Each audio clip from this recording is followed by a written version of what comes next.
اپنے آپ کو جاننے کے لیے دوسرے آدمی کے آئینے میں اپنی شکل دیکھنے کی ضرورت محسوس ہوتی ہے. جب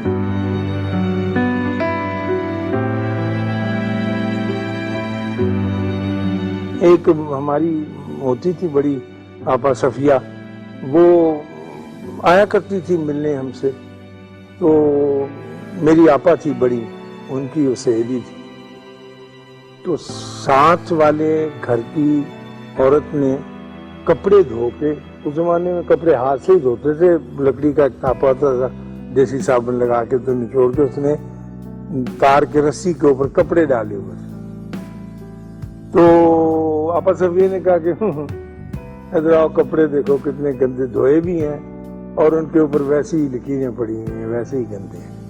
تو میری آپا بیچاری نے کہا کہ نہیں ٹھیک ہے، آؤ ہم دوسرے کمرے میں چلیں. کوئی ایسی ان کی تربیت تھی کہ زیادہ چگلی میں داخل نہ ہونا، لیکن وہ چونکہ خرابی پن پوائنٹ کرنے والی تھی تو انہوں نے کی.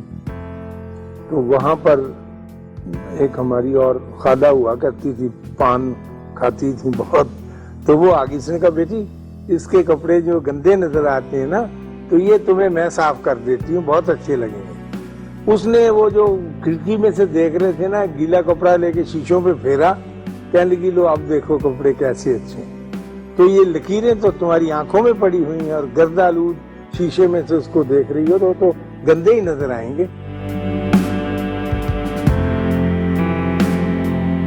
ایک بڑی خوبصورت، بہت ہی ماڈرن قسم کی ایک بیوہ عورت، بڑی نو عمر، اس کے 2 بچے تھے. تو ہم جو نیک آدمی تھے سمن آباد کے رہنے والے، ہم نے دیکھا کہ ایک عجیب و غریب کردار آ کر ہمارے درمیان آباد ہو گیا، اور اس کا انداز زیست، زندگی کا چلن جو ہے وہ ہم سے ملتا جلتا نہیں، کیونکہ ایک تو وہ بہت اعلیٰ درجے کے نہایت خوبصورت کپڑے پہنتی تھی. پھر اس کی یہ خرابی تھی کہ وہ بڑی خوبصورت لڑکی تھی. پھر اس میں تیسری خرابی یہ تھی کہ اس کے گھر کے آگے سے گزرو تو خوشبو کی لپٹیں آتی تھی. وہ سینٹ فریلی استعمال کرتی تھی، وہ جو سپرے نہیں ہوتا. اس کے جو 2 بچے تھے خواتین و حضرات، وہ گھر سے باہر بھاگے پھرتے ہوتے تھے عام جگہوں پر، اور کھانا گھر پہ نہیں کھاتے تھے، لوگوں کے گھروں میں چلے جاتے. اس خاتون کو کچھ عجیب و غریب قسم کے مرد بھی ملنے آتے تھے. تو ظاہر ہے ہم جیسے بڑے آدمی تو کوئی اچھا نتیجہ نہیں نکال سکتے. وہ ان کے بارے میں ہم ایسا ہی رویہ تھا جیسا اب آپ کو میں یہ کہانی سنا رہا ہوں، تو آپ کے دل میں بھی لا مالا یہی خیال آتا ہے کہ ایسی ہے. تو ایک دن وہ گر گئی سبزی کی دکان پر، تو اٹھا کے لوگوں نے چھینٹے وینٹے مارے تو لا کے رکھا. تو 3 دن کے بعد وہ فوت ہو گئی.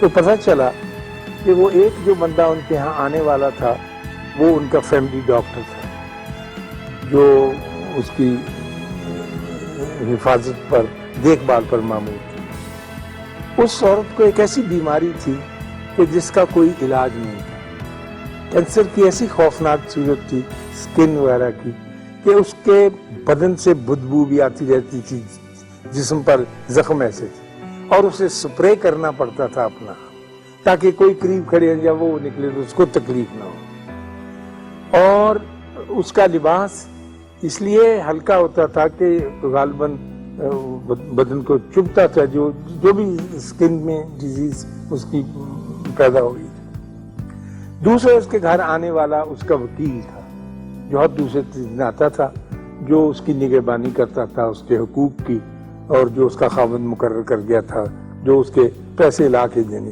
تیسرا اس کے خاوند کا چھوٹا بھائی تھا جو اپنی بھابھی کو ملنے آتا.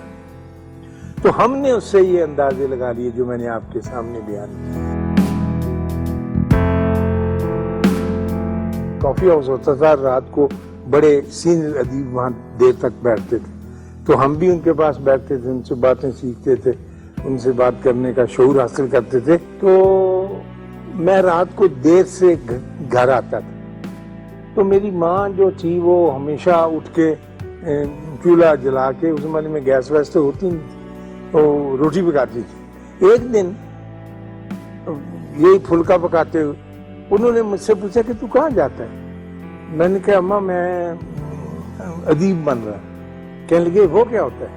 میں کیا لکھنے والا لکھاری. کہنے لگے پھر تو کیا کرے گا؟ میں کہا میں کتابیں لکھا کروں گا. تو کہنے لگے جو اینی آگے پہ یہ کتابیں ہونا تو کی بنے گا؟ میں کہا نہیں وہ تو جھوٹ ہے، کچھ نہیں، میں اور طرح کا رائٹر بنوں گا اور میں سچ اور حق کے لیے لڑوں گا اور میں ایک سچی بات کرنے والا ہوں. اس زمانے میں یہ اب بھی ہے. تو میری ماں کچھ ڈر گئی بیچاری، ان پڑھ عورت تھی گاؤں کی. میں نے کہا میں سچ بولا کروں گا اور جس سے ملوں گا سچ کا پرچار کروں گا. اور میں یہ جو رائٹر ہیں یہ بہت چھوٹے درجے تھے. تو مجھے یاد ہے اس کے چمٹے میں پھولی ہوئی روٹی تھی، تو اس نے میری طرف دیکھا چہرہ کر کے، تو کہنے لگی کہ اگر تو نے یہی بننا ہے جو تو کہتا ہے اور تو نے سچ ہی بولنا ہے تو اپنے بارے میں سچ بولنا، لوگوں کے بارے میں بولنا نہ شروع کر دینا. بالکل ان پڑھ اور کی بات. سچ وہ ہوتا ہے جو اپنے بارے میں بولا جائے، جو لوگوں کے بارے میں بولتے ہیں وہ سچ نہیں.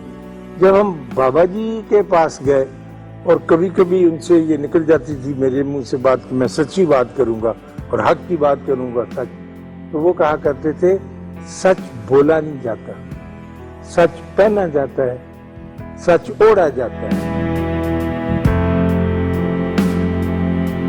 کہ جب آدمی کسی کو کرٹیسائز کرتا ہے نا، کسی کے اوپر تنقید کرتا ہے، تو حکم تو یہ ہے کہ پہلے آپ دیکھ لیں کہ اور اس کی عینی شہادت دیں آنکھوں سے، کیا ہے اس میں یہ خرابی ہے بھی کہ نہیں. اگر وہ نظر بھی آ جائے اور خرابی ہوگی تو پھر بھی اس کا اعلان نہ کریں. آپ کو کیا حق پہنچتا ہے اعلان کرنے کا؟ اللہ ستار العیوب ہے.